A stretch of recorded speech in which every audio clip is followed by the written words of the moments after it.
Shri Birendra ತಾರಕಾಂತ pi ಪಾದ ಕಮಲಗಳಿಗೆ ನಮಸ್ಕರಿಸುತ್ತಾ ನಮ್ಮನ್ನು ಆಗದಂಥ ನಮ್ಮ ಪರಮ ಪೂಜ್ಯರಾದಂಥ ಶ್ರೀ ಶ್ರೀ ಶ್ರೀ ಸಿದ್ದರಾಮಯ್ಯನವರಿಗೆ ಪಾದ ಕಮಲಗಳಿಗೆ ನಮಸ್ಕರಿಸುತ್ತಾ, ಗುರುಗಳೇ, ಇವತ್ತು ನಿಮ್ಮ ಜೊತೆಗೆ ಇಲ್ಲ ಅನ್ನೋದು ಒಂದು ದೊಡ್ಡ ತುಂಬ ಒಂದು ಎಷ್ಟೊಂದು ಹೇಳ್ದಾರಷ್ಟೊಂದು ಓರೆ ಮತ್ತು ನಮಗೆ ನೋವಿದೆ. ಆದರೂ ಕೂಡ ಒಂದು ಎಷ್ಟೊಂದು ಹಳ್ಳಿ ಅದು ಸಾಕಾಯ್ತು. ನೀವು ಫೋಟೋ ನೋಡಿ ನೋಡಿ ನೋಡಿ ಇಲ್ಲಿ 3 ದಿನದಿಂದ ಆ ವಿಡಿಯೋ ನೋಡೋದು, ಅವ್ರ ಮುಖ ನೋಡೋದು ಅಷ್ಟೇ, ಏನು ಮಾಡ್ಲಿಕ್ಕೆ ಆಗ್ತಿಲ್ಲ. ಆಮೇಲೆ ನನಗೆ ಕಣ್ಣೀರು ಅಂತ ಅನಿಸ್ತು. ಇಲ್ಲ, ನನ್ನ ಗುರುಗಳು ಕೆಲವೊಂದು ಅವ್ರು ಏನು ಹೇಳಿದ್ದಾರೆ ಆ ಜವಾಬ್ದಾರಿನ ನಮ್ಮನ್ನು ವಹಿಸಿದ್ದಾರೆ. ಆಯ್ತಾ, ನೋಡಿ ನನಗೆ ನಾನು ಕಂಡಂತೆ ನನ್ನ ಗುರುಗಳು ಇವತ್ತವರು ಮೊದಲಿಂದನೂ ಅವರು ಪೀಠಾಧ್ಯಕ್ಷ ಆದ ಚಿಂತಳಿಲೆ ಆ ಒಂದು ಆಲುಮತ ಒಂದು ಸಾಂಸ್ಕೃತಿಕ ಒಂದು ಉತ್ಸವ ನಡೆಸ್ಕೊಂಡು ಬರ್ತಾ ಇದ್ದಾರೆ. ಅದನ್ನು ಕೂಡ ಪಾರಂಪರಿಕವಾಗಿ ಬುಡಕಟ್ಟು ಜನ ಅಂತ ನಮ್ಮಲ್ಲಿ ಯಾವ್ದು ಕ್ರಾಸ್ ಫ್ಲೂಟ್ ಪದ್ಧತಿಗಳಿದೆ ಅದನ್ನು ಉಳಿಸ್ಕೊಂತ ಬರೋಂಥ ಕಾರ್ಯಕ್ರಮ ನಡೆಸ್ಕೊಂಡು ಈಗಲೂ ಕೂಡ ಸಂಪೂರ್ಣವಾದ ಕಾರ್ಯಕ್ರಮ ಮುಗಿಸಿ ಸಂತೃಪ್ತಿಯಿಂದ ಮತ್ತೆ ಅದನ್ನ ನೆನೆಸ್ಕೊಟ್ಟಾದ್ಮೇಲೆ ಅವರು ಹೋಗಿದ್ದಾರೆ.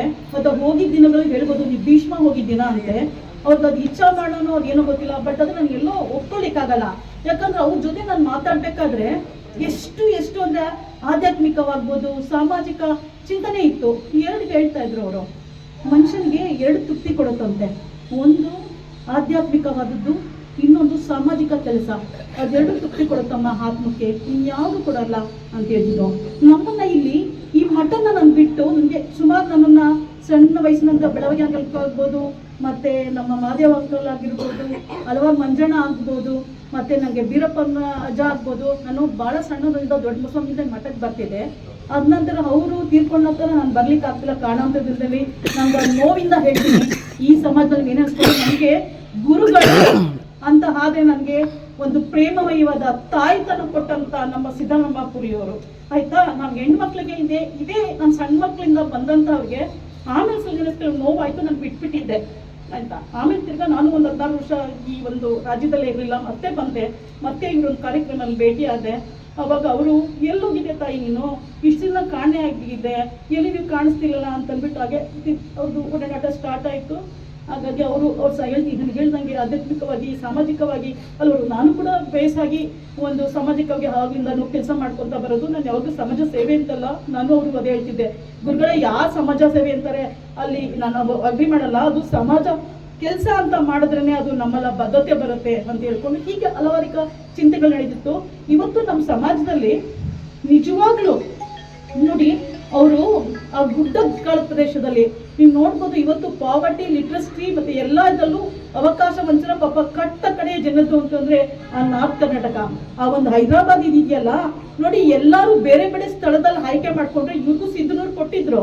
ಬಟ್ ಇವ್ರು ಆಯ್ಕೆ ಮಾಡಿದ ಸ್ಥಳ ನೋಡಿ ಎಷ್ಟು. ಮೊನ್ನೆ ನಾನು ತಿಂದಿನಿ ಬ್ರಿಡ್ಜ್ಗೆ ಹೋದಾಗ ಅವ್ರಲ್ಲಿ ನಾನು ಕೇಳ್ಕೊತಾ ಇದ್ದೆ, ಅಂದ್ರೆ ನಾನು ಎಲ್ಲೂ ಹೋಗಿಲ್ಲ. ಆ ಸ್ಥಳ ನೋಡಿದ್ಮೇಲೆ ನಂಗೆ ಅನಿಸ್ತು, ಅಬ್ಬಾ ಇವರು ಎಂತ ಕಟ್ಟಲ್ಲಿ ಆ ಕಟ್ಟ ಕಡೆ ಆಮೇಲೆ ಲಿಟ್ರಸಿಗೆ ತುಂಬಾ ಪ್ರಾಬ್ಲಮ್ ಅಂತ ಮಕ್ಕಳನ್ನ ಬಿನ್ ಅಡಾಪ್ಟೆಡ್ ಮತ್ತೆ ಅಲ್ಲಿ ಓದಿಸ್ಕೊಂತ ಏನೂ ಸೌಲಭ್ಯ ಇಲ್ಲ ಬಂಧುಗಳೇ ಅಂತ ಬಿಡ್ಡ ಪ್ರದೇಶದಲ್ಲಿ ಹೋಗಿ ಇರೋದು ಮಾಡ್ತಾ ಇದ್ರು. ಮತ್ತೆ ಅವರು ಕಟ್ಟ ಕಡೆ ಅಂತ ತಲುಪ್ತಿದ್ರು.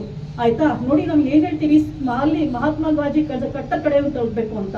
ಬಟ್ ಇವರು ಆಧ್ಯಾತ್ಮಿಕವಾಗಿ ಧಾರ್ಮಿಕವಾಗಿ ಆ ಸ್ವಾಮಿಗಳು ಕಟ್ಟ ಕಡೆಯನ್ನ ಅದನ್ನ ಅವ್ರಿಗೆ ಕೆಲಸ ಮಾಡ್ಕೊಂತ ಬಂದು ಎಲ್ಲರೂ ಅಜಮರ ಎಂತರ ಎಲ್ಲರೂ ಮನ್ಸುಗಳು ನಿಮ್ಮ ಮನಸ್ಸಲ್ಲಿ ಭಕ್ತರ ಮುಖದಲ್ಲಿ ಅವ್ರಿಗೆ ಕೂತ್ಕೊಂಡ್ಬಿಟ್ರು ಅವ್ರೆ.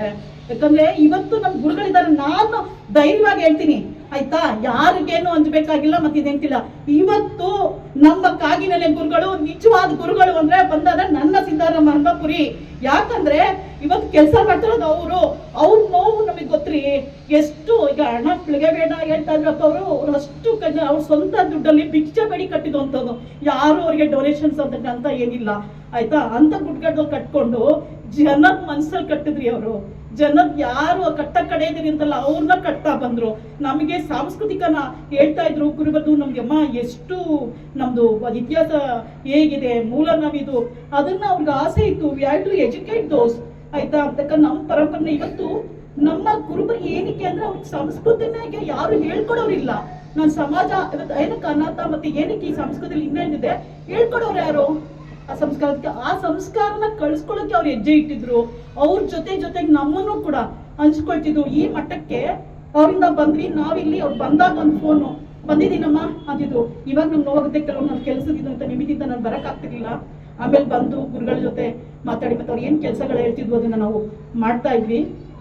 ನನಗೆ ಹಲವಾರು ಒಂದು ಒಳ್ಳೆ ಹೃದಯಗಳನ್ನ ಅವರು ನಮಗೆ ಇವತ್ತು ಅದನ್ನೇನೋ ಸಂಕಲ್ಪಿಸಿ ಕೊಟ್ಟಿದ್ದಾರೆ. ಆ ಜವಾಬ್ದಾರಿಯಿಂದ ಅಂಜನಪ್ಪನವರಾಗ್ಬೋದು, ಮತ್ತೆ ನಮ್ಮ ಸತ್ಯಪ್ಪನವನಾಗ್ಬೋದು, ಗಿರಿ ಆಗಿರ್ಬೋದು, ನಮ್ಮ ಮಂಜಣ್ಣನಾಗಿರ್ಬೋದು, ತಿರ್ಗಾ ಮತ್ತೆ ಇನ್ವೈಟ್ ಮಾಡಿದ್ರು. ನನಗೆ ಯಾರು ಏನು ಅಂತ ಗೊತ್ತಿರಲಿಲ್ಲ. ಸಣ್ಣದಲ್ಲಿ ಬರ್ತಿದ್ದೆ, ಸೊ ಇಲ್ಲಿ ಲಿಂಗ ಪತ್ತ ಇದ್ರೆ ಅಪ್ಪನ ಜೊತೆ ಬಂದು ಹೊರಟೋಗ್ತಿದ್ದೆ. ಮತ್ತು ಆಮೇಲೆ ನಾನು ಸ್ವಲ್ಪ ಪ್ರಬಲ ಆದಮೇಲೆ ನನ್ನ ದೊಡ್ಡಸ್ವಾಮಿಗಳ ಹತ್ರ ಒಂದು ಕಾರ್ಯಕ್ರಮಕ್ಕೆ ಅವೆಲ್ಲ ಬರ್ತಿದ್ವಿ, ಹೊರಟೋಗ್ತಿದ್ವಿ.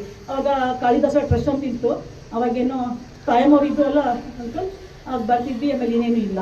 ಆದ ನಂತರ ಇವರು ನಮಗೆ ಇವಾಗ ಏನೋ ಹೇಳ್ತಿದ್ದು, ನಮಗೆ ಒಂದು ಫಸ್ಟ್ ವೃತ್ತ ಶುರುವಾಗಿದ್ದು ಅಂದರೆ ಆಲ್ಯಾಬಾಯಿ ಹೋಳ್ಕರ್, ಸತ್ಯಪ್ಪನವ್ರು ಇದಾಯಿತು.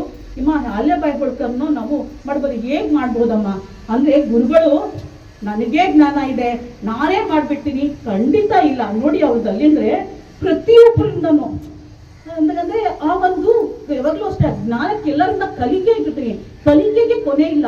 ಹಾಗಾಗಿ ಬಂದು ಹೇಗೆ ಮಾಡ್ಬೋದು ಏನು ಅಂತಂದ್ಬಿಟ್ಟು ಅದನ್ನು ನಮ್ಗೆ ಕೇಳಿ ರೂಪರೇಷೆಗಳು ಹಚ್ಕೊಂಡು ಸತ್ಯಪ್ಪನವರು ಮತ್ತು ಗಿರಿಯಣ್ಣವ್ರು ಸೇರಿಸಿ ನಾವು ಇಡೀ ಇವನ ಆಲ್ಯಾಬಾಯಿ ಹೋಳ್ಕರ್ನ ತುಂಬ ವಿಜೃಂಭಣೆಯಿಂದ, ನಮ್ಮ ದುಡ್ಡಿಲ್ಲ ಸ್ವಾಮಿ, ಅದಕ್ಕೆ ಸ್ವಾಮಿ ಎದುರಿಗೆ ಬೇಡಿ, ನಾನು ಇದು ಪ್ಲ್ಯಾನ್ ಹಾಕ್ಕೊಟ್ಟೆ ನೋಡಿ, ಎಲ್ಲಿ ಜ್ಯೋತಿ ಬರುತ್ತೆ ಆಲ್ಯಾಬಾಯಿ ಹೋಳ್ಕರ್ ಬಗ್ಗೆ ಗೊತ್ತಿಲ್ಲ, ಅವನ್ನ ಇದು ಮಾಡ್ಬೇಕಮ್ಮ ಜ್ಞಾನ ಹೇಗೆ ಮಾಡ್ಬೋದು ಅಂತಂದಾಗ ನಾವು ಜ್ಯೋತಿನ ಇಲ್ಲಿ ಇದರಿಂದ ಅಲ್ಲ ಸತ್ಯಪ್ಪನ ಹೊಸೂರಿಂದ ನಮ್ಮ ಸಂಘಟನೆ ಎಲ್ಲಿದೆ ಮತ್ತು ಹಂಗೆ ಎಲ್ಲಿದೆ ಅಂತ ಫುಲ್ ಇಡೀ ರೂಟ್ ಮ್ಯಾಪ್ ಹಾಕೊಂಡು ಮಾಡಿದ್ವಿ. ತುಂಬ ಸಕ್ಸಸ್ಸಿವ್ ಆಯಿತು. ಸ್ವಾಮಿಗಳು ಎಷ್ಟು ಸಂತೋಷ ಪಟ್ಟರು ಗೊತ್ತಾ. ಆ ಕಾರ್ಯಕ್ರಮಕ್ಕೂ ನಾವು ಯಾರ ಹತ್ರ ದುಡ್ಡು ಕೊಟ್ಟಿಲ್ಲ. ಮತ್ತೆ ಆ ಕಾರ್ಯಕ್ರಮ ಎಷ್ಟು ಯಶಸ್ವಿ ಆಯಿತು ಅಂತಂದರೆ, ಆಲ್ಯಾಬಾಯಿ ಹೋಳ್ಕರ್ ಬಗ್ಗೆ ನನ್ನನ್ನು ಇಟ್ಕೊಂಡು ನನಗೂ ಅಷ್ಟು ಗೊತ್ತಿರಲಿಲ್ಲ. ಆಮೇಲೆ ಹೋಗ್ತಾ ಹೋಗ್ತಾ ತಿಳ್ಕೊಂಡಾಗ ಅಯ್ಯೋ ಇಂಥ ಮಹಾನ್ ವ್ಯಕ್ತಿ ನಮ್ಮ ಹತ್ರ ಇದ್ದಾರೆ ಆಯ್ತಾ. ನೋಡಿ ಅದು ರಿಯಲಿಸ್ಟಿಕ್ ಅಂತ ಹೇಳ್ತಾರೆ, ಕಲಿಕೆ ನಲಿಕೆ ಅಂತ ಸಣ್ಣ ಮಕ್ಳಿಗೆ ಹೇಳ್ಕೊಡ್ತಾರೆ. ಇವ್ರ ಮೆಥಡ್ ಆ ಥರ ಇತ್ತು, ಅವ್ರಿಗೆ ಗೊತ್ತು. ಬಟ್ ನಮ್ಮನ್ನ ಅಲ್ಲಿ ತೊಡಗಿಸಿದ್ರು. ನಾವು ಎಜುಕೇಟ್ ಆಗಿದ್ರೆ ಒಂದು ನಾಯಕತ್ವವನ್ನು ತಯಾರು ಮಾಡುವಂತ ಕಾರ್ಖಾನೆ ಇಲ್ಲಾಗಿತ್ತು ಆಯ್ತಾ. ಈ ತರ ನಿಮ್ಮ ಮುಂದೆ ನಮ್ಗೆ ಇವಾಗ ಜವಾಬ್ದಾರಿಗಳು ಇದೆ ಇಲ್ಲಿ ಆಯ್ತಾ. ಯಾಕಂದ್ರೆ ಇವಾಗ ಅನ್ಸ್ಕೊತೀವಿ ಏನ್ ಗುರುಗಳು ಇದೆ ಅಂತಂದ್ರೆ ಇದನ್ನೆಲ್ಲಾನು ಕೂಡ ನಮ್ಗೆ ಹಾಕ್ಬಿಟ್ಟೋದ್ರು. ಅದಕ್ಕೆ ಆಲ್ಯಾಬಾಯಿ ಹೋಳ್ಕರ್ ನಮಗೆ ಗೊತ್ತಿರಲಿಲ್ಲ, ನಾವು ತಿಳ್ಕೊಂಡ್ವಿ ಆಳವಾಗಿ. ಅದೇ ತರ ಮುಂದೆ ಬಿಡಿ ಅದು ಎಲ್ಲ ತಿಳ್ಕೊಂಡೆ. ಮೊದಲಿದ್ದಂತ ಒಂದು ಆಲ್ಯಾಬಾಯಿ ಹೋಳ್ಕರ್ ಬಗ್ಗೆ ಅದು ಜಾಗೃತಿ ಹೆಚ್ಚಿಗೆ ಆಯ್ತು. ಇದೇ ತರ ಮತ್ತೆ ಇಲ್ಲೂ ಅಷ್ಟೇ ಒಂದು ಇತ್ತೀಚೆಗೆ ಅಂದ್ರೆ ಇದಾಯ್ತಲ್ಲ, ದೀಪಾವಳಿ ಆಯ್ತಲ್ಲ, ದೀಪಾವಳಿಗೆ ನಮ್ಮ ಸಂಸ್ಕೃತಿ ಅಮ್ಮ ಅಂತ ಬಂದ್ಬಿಟ್ಟು 3 ದಿನ ಕೂಡ ಅಲ್ಲಾಗಿಲ್ಲಮ್ಮ, ಅದಕ್ಕೆ 3 ದಿನ ಕೂಡ ಇಲ್ಲಿ ದೀಪ ಹಚ್ಚೋದು. ದೀಪ ಹಚ್ಚಿ ಪಟಾಕಿ ತಗೊಂಬಂದು ಕೊಟ್ರು. ನಮ್ಗೆ ಅವ್ರಿಗೆ ಹಾಕ್ತಾ ಇಲ್ಲ, ಯಾಕಂದ್ರೆ ಅವ್ರಿಗೆ ಇದಾಗಲ್ಲ ಇನ್ಫೆಕ್ಷನ್ಸು. ಏನ್ ಗುಡ್ಗಳೇ ಹಿಂಗೆ ಅಂತಂದ್ರೆ, ಇಲ್ಲಮ್ಮ ನಮ್ಗೆ ಮುಂದೆ ನೋಡಿ ಹೆಣ್ಮಕ್ಳು ಕರ್ಸಿ ಅದು